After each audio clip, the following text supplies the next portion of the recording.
In this video segment, we will take a look at a number of modifications to the popular burpee exercise.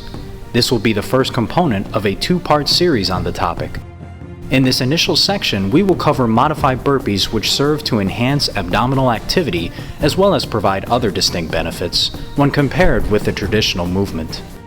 Let's begin by covering the most basic form of modified burpee in our progression model so we can compare correct form with common errors inherent to the movement pattern. During a basic modified burpee, the participant initiates the action from a prone plank position. In this position, the knees are rapidly driven forward via hip, knee, and trunk flexion so that the feet land flat on the ground inside of the shoulders. The hands in this variation should be slightly wider than shoulder width apart on the ground.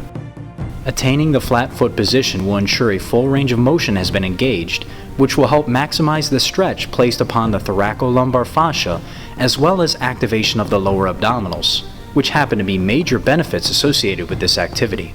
It will allow for greater relative abdominal activity than the traditional burpee because of the inherent hip trunk positioning combined with posterior pelvic tilting.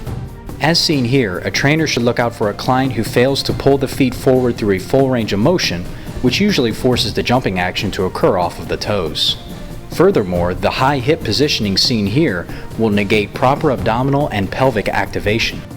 Once the basic modified burpee has been mastered, the client can then attempt a wide stance modified burpee, where the feet are driven to positions outside of the shoulders. During this variation, and the others to follow, the hands are kept under the shoulders rather than outside of them.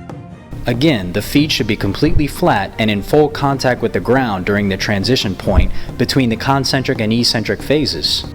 But another progression involves rapidly flexing the knees, hips, and trunk while also rotating the trunk to drive both feet outside of the shoulders in an alternating fashion as seen here.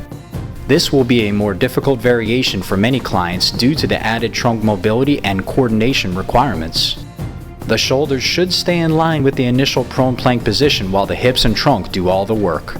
A final progression in today's segment takes the previous action a step further by requiring the participant to land on a single leg outside of the shoulders in an alternating fashion. The working leg will still attain a flat foot position while the inside leg, or trailing leg, will be driven toward the chest while attempting to keep the foot off of the ground. This is quite a challenging movement from a flexibility and coordination standpoint.